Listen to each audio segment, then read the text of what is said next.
अस्सलाम वालेकुम, welcome to my channel. आज हम MGT 401 का टॉपिक नंबर 29 से आगे फर्दर डिस्कस करेंगे। आई होप आपको पिछले लेक्चर्स की समझ आ गई होगी। अगर आपने अभी तक वो लेक्चर्स नहीं लिए तो काइंडली वो पहले लेक्चर्स ले लें ताकि आपको आगे फर्दर इसकी समझ आ सके। तो हम स्टार्ट करते हैं टॉपिक नंबर 29 से। Statement of financial position assets. Financial position हमने पहले भी बात की है कि बैलेंस शीट होती है हमारी, ठीक है। अब हम बैलेंस शीट के अंदर अपने एसेट्स को हम किस तरह रिप्रेजेंट करते हैं। तो वो कहता है कि हम इसको दो ब्रॉड कैटेगराइज के अंदर दो कैटेगरीज होती हैं इसकी, नॉन करंट एसेट्स और करंट एसेट्स। अभी ये जो चीज़ें हैं ये आप याद कर लें, इससे आपको बहुत ज़्यादा आसानी होगी बैलेंस शीट को समझने में और आगे जो टॉपिक्स आ रहे हैं उनको अंडरस्टैंड करने में, ठीक है। नॉन करंट एसेट्स के अंदर हमारी क्या क्या चीज़ें होती हैं। Property, plant and equipment, intangible assets, ऐसे एसेट्स जिन्हें हम छू नहीं सकते, ठीक है। इन्वेस्टमेंट हो सकती हैं, long term investment, long term loans and advances, long term deposits and pre payments. और करंट एसेट्स में हमारी क्या है, इन्वेंट्रीज एंड ट्रेड रिसीवेबल है, short term investments and short term loan and advances हैं, short term deposits and pre payments, accrued income है, advance tax है, cash and bank balances है। तो ये सारी चीज़ें होती हैं एक बैलेंस शीट के एसेट्स की कैटेगरीज के अंदर, ठीक है। आगे कहता है कि a company is allowed to use a presentation based on liquidity instead of current और non current assets. Financial institution often use this approach. अब हम जब किसी कंपनी की प्रेजेंटेशन उठाते हैं, बैलेंस शीट उठाते हैं, तो वहाँ पे सेपरेटली नहीं लिखा होता है कि ये हमारे करंट एसेट्स हैं, ये नॉन करंट एसेट्स हैं, ठीक है। आगे कहता है कि statement of financial position, equity and liability. अब इक्विटी एंड लायबिलिटी को हम किस तरह रिप्रेजेंट करते हैं। अब हाफ पार्ट ऊपर चला गया इसका, ठीक है, और हाफ पार्ट ये है इसका, सेकंड पार्ट इसका। Presentation of owners equity in the statement of financial position और balance sheet, share capital and reserves. Share owners equity के अंदर क्या क्या चीज़ें आती हैं, शेयर कैपिटल होता है, कैपिटल रिजर्व होता है, रिवेन्यू रिजर्व होता है।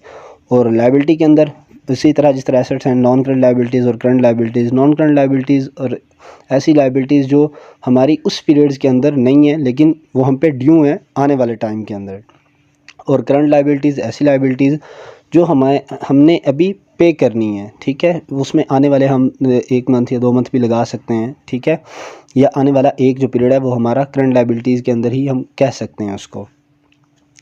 तो ये उसी तरह उसने कॉलम बना के उसने बता दिया कि ये हमारी एक्विटीज़ हैं, एक्विटीज़ के अंदर ये चीज़ें हैं। इसी तरह नॉन करंट लायबिलिटीज़ के अंदर लॉन्ग टर्म बोरिंग्स हैं, डेफर्ड टैक्स है, लॉन्ग टर्म प्रोविज़न है, और इसी तरह करंट लायबिलिटीज़ है। Claims on resources. Assets are the resources of an entity. Owners equity and lenders creditors being source of finance have claim on those resources. अब इसका मतलब क्या है कि एसेट्स जो है हमारे रिसोर्सेज होते हैं, नो डाउट, ठीक है। जो ऑनर होता है या लेंडर या क्रेडिटर जिनसे हमने पैसे लिए हुए होते हैं, जाहिर सी बात है अगर हमने उनसे पैसे लेकर अपने बिज़नेस में इन्वेस्ट किया है तो वो क्लेम करते हैं कि भाई हमारा ये हिस्सा है, ठीक है। तो हमें उनको ये चीज़ें प्रोवाइड करनी होती हैं, इंफॉर्मेशन प्रोवाइड करनी होती है। आगे है इसकी प्रैक्टिस, बहुत ही आसान है। Statement of financial position practice. Sample company limited है जी हमारे पास। Trial balance for the year ending 31 December 2x2 है। अब उसने हेड्स ऑफ अकाउंट्स दिए हैं, हमें पता है कि इस साइड पे हमारी क्या होती हैं, हमारे एसेट्स होते हैं, ठीक है, और इस साइड पे हमारे क्या होते हैं, इस साइड पे हमारी ऑनर्स इक्विटी होती है राइट साइड पे, और लायबिलिटी होती है। आगे हम इसको देखते हैं कि किस तरह से इसने आंसर निकाला है। सबसे पहले है कि नॉन करंट एसेट्स को उसने निकाला। नॉन करंट एसेट्स हमने ऊपर कैटेगरी हमने डिस्कस की है कौन कौन सी हैं। फिक्स एसेट्स हैं हमारे और इंटेंजिबल एसेट्स हैं, ठीक है। इसी तरह फिर हम करंट एसेट्स को लिख देंगे उसी हिसाब से। उसमें हमारे इन्वेंट्रीज हैं, ट्रेड रिसीवेबल हैं, कैश एंड बैंक बैलेंसेस वगैरह है। और इसी तरह फिर हम ऑनर्स इक्विटी की तरफ आ जाते हैं। तो अभी यहाँ पे आपने एक चीज़ जो समझनी है वो ये है कि लॉस, आप यहाँ पे लास्ट में देखें, loss for the year ending 2x2, इसमें कितना है, वो मैं आपको 3200, ठीक है। अब हम इसके अंदर सारी चीज़ें लिख लेंगे। इक्विटी के अंदर हमारा शेयर कैपिटल पेड अप है, शेयर प्रीमियम है, रिवैल्यूएशन सरप्लस है, रिटेन अर्निंग्स है, वो हम एज इट इज़ हम उनकी अमाउंट लिख देंगे। फिर लायबिलिटीज़ के अंदर आता है, सॉरी, रिटेन अर्निंग के अंदर हम इसको जो हमने देखते हैं लायबिलिटी वाली साइड पे कि रिटेन अर्निंग है हमारी 1 जनवरी 2002 कर लें या 22 कर लें, ठीक है, 15,000 है, ठीक है। अब हम इसमें से अपना जो लॉस है वो माइनस कर देंगे और टोटल जो रिमेनिंग अमाउंट बच जाएगी वो हम यहाँ पे लिख देंगे, वो कितनी है, 11,800। और इसी तरह हम लायबिलिटीज़ को लिख देंगे। लोन सर्टिफिकेट्स हैं हमारे, बैंक बोरिंग्स हैं, करंट लायबिलिटीज़ हैं। तो इस तरह हम ये जब सारी अमाउंटें लिखेंगे तो हमारी बैलेंस शीट बराबर आ जाएगी। स्टेटमेंट ऑफ प्रॉफिट और लॉस और other comprehensive income. Other comprehensive income क्या चीज़ है? प्रॉफिट और लॉस तो समझ में आता है। अदर कॉम्प्रिहेंसिव इनकम ऐसी इनकम जो अभी तक हमने मेजर नहीं की हुई होती, आसान लफ्ज़ों के अंदर, यानी फॉर एग्ज़ाम्पल कुछ ऐसी ट्रांजैक्शन हैं जो हम डॉलर्स के अंदर कर रहे हैं। अब डॉलर का रेट तो अप एंड डाउन चलता रहता है, तो अब हम उस हिसाब से देखते हैं कि हमें आया इससे प्रॉफिट हुआ है या लॉस हुआ है। तो जब हम उसको कैलकुलेट करते हैं तो वो कहलाती है other comprehensive income. Total comprehensive income during a period is the combination of profit और loss and other comprehensive income. ठीक है, आगे है line items. Following information is required by IAS 1। अब IAS 1 वो इंटरनेशनल अकाउंटिंग स्टैंडर्ड है जो हमें बताता है कि हमने किस तरह प्रॉफिट और लॉस स्टेटमेंट को बनाना है। ठीक है, for presentation as minimum line item on the face of the statement of profit and loss, revenue, interest. अब लाइन आइटम आपकी जनरल कॉन्सेप्ट में आपको बता दूं, लाइन आइटम हम उन्हें कहते हैं जो हमारी एक लाइन के अंदर हमारी जो एक चीज़ आती है। लेट्स सपोज ये जिस तरह अभी एक लाइन के अंदर हमारा क्या लिखा हुआ है, फिक्स्ड एसेट है, तो ये एक हमारा एक लाइन आइटम हो जाएगा। Analysis of expense. Expense in the statement of profit and loss analyzed by either of the two methods, function of the expense or nature of expense. ये जस्ट आप रीड करें, इसमें आपको इतना कोई मसला नहीं होगा। टॉपिक नंबर 33 है स्टेटमेंट ऑफ प्रॉफिट और लॉस, फंक्शन ऑफ एक्सपेंस। ठीक है, हम दो तरह से इसमें को डिस्कस करते हैं कि एक फंक्शन ऑफ एक्सपेंस की सूरत में और नेचर ऑफ एक्सपेंस की सूरत में।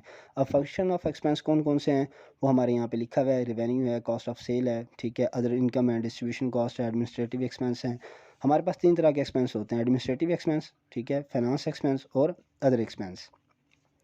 फिर आगे टॉपिक 34 स्टेटमेंट ऑफ प्रॉफिट और लॉस, नेचर ऑफ एक्सपेंस। अब जब हम नेचर वाइज लिखते हैं तो फिर हमें उनको बताना भी पड़ता है कि हमने इसका फंक्शन क्या है। अभी यहाँ पे अगर हम यहाँ पे लिखा हुआ है IAS 1 further more stipulates that if reporting entity disclose expense by function. अगर हम फंक्शन के हिसाब से लिखते हैं तो हमें बताना होता है कि इसकी नेचर ऑफ एक्सपेंस क्या है।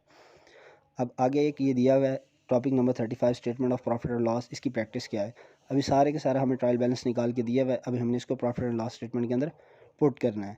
ये इसका मैं जो सोल्यूशन है वो मैं नीचे डिस्क्रिप्शन में लिख दूंगा। ठीक है, आप आंसर को देखें। रिवेन्यू हमारे पास टोटल कितना है, सेल्स की तरफ जब देखते हैं हम तो यहाँ पे हमें अमाउंट नज़र आती है 40,000।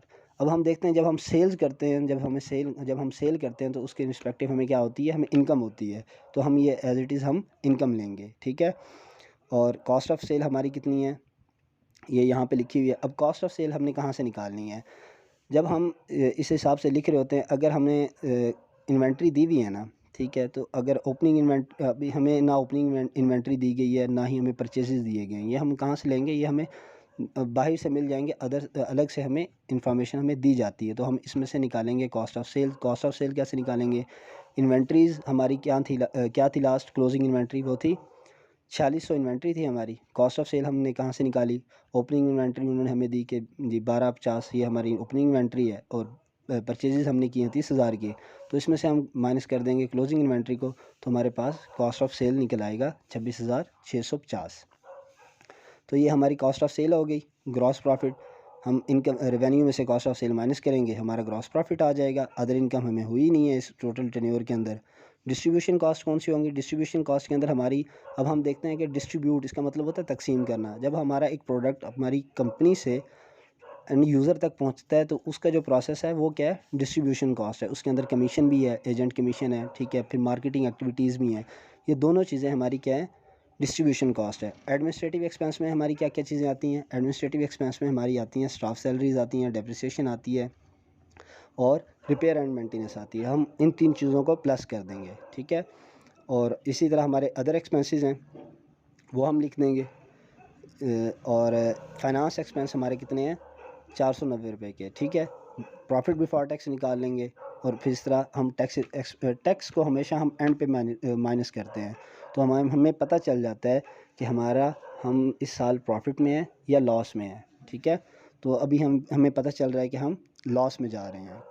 अभी ये कॉस्ट ऑफ सेल की उसने बताया हुआ है कि वर्किंग विल बी डिफरेंट, इन दोनों की वर्किंग डिफरेंट होगी। कहता है कि opening inventory is appearing in the trial balance and closing inventory is provided outside the trial balance. कहता है अगर ओपनिंग इन्वेंट्री दी हुई है तो फिर क्लोजिंग इन्वेंट्री है जो होगी वो ट्रायल बैलेंस के बाहर दी जाएगी। अगर क्लोजिंग इन्वेंट्री दी हुई है, ठीक है, is appearing in the trial balance and purchases are not appearing in the trial balances. Instead, cost of goods sold is appearing in the trial balance. चलें जी, ये आज का हमारा लेक्चर था।